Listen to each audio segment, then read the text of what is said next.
ఒకటే రోజు చెట్లు పెట్టి చెట్లు చనిపోకుండా మందు పెట్టేసరికి తలపానం తొక్కకొచ్చింది.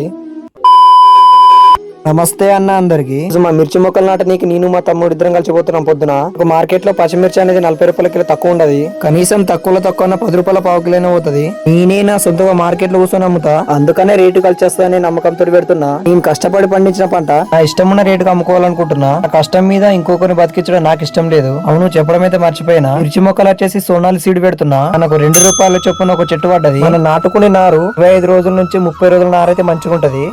ఒక నత్త గురించి చూపిస్తా.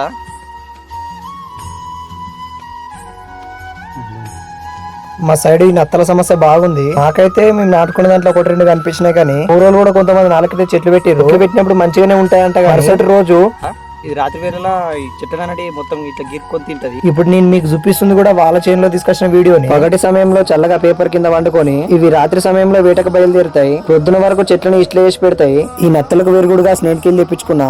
ఇందులో ఫార్ములా వచ్చేసి మెటాలిటీ 2.5 డ్రై పీలెట్ లా ఉంటది. ఇది మనకు ఇన్సెక్టిసైడ్ గా పనిచేస్తుంది. ప్యాకెట్ లోపల ఇప్పి చూస్తే చూడడానికి చాక్ పీస్ లాగా కనిపిస్తాయి. ఈ మందు ఇట్లా వీడియోలో కనిపిస్తున్నట్టు చిన్న చిన్న ముక్కలుగా కట్ చేసుకుని మొక్క మొదల దగ్గర వేసుకుంటూ పోవాలి. ఈ మందు అనేది రాత్రి నత్తలను ఆకర్షిస్తుంది. రాత్రి తిన్నాక తెల్లారిట్లు చనిపోతాయి. ఈ మందు అనేది కంపల్సరీ సాయంత్రం సమయంలో పెట్టాలి. ఇది మనకు ఒక కిలో ప్యాకెట్ వచ్చేసి 25 నుంచి 30 గుంటల వరకు వస్తుంది. రోజు నేను పెట్టిన నారు గాను తెప్పించిన మందుకు గాను 8,000 ఖర్చు అయింది. ఇన్వెస్ట్మెంట్ బాగైంది, కానీ ఇంకో కోసం వెయిట్ చేయాలి. నేను ఈ పంట పెట్టినప్పటి నుండి నాకు ఇప్పటి వరకు ఎంత ఖర్చు వచ్చిందో మళ్ళీ వీడియోలో మళ్ళీ ఎక్స్ప్లెయిన్ చేస్తా. చాలా రైట్, పోయేస్తా.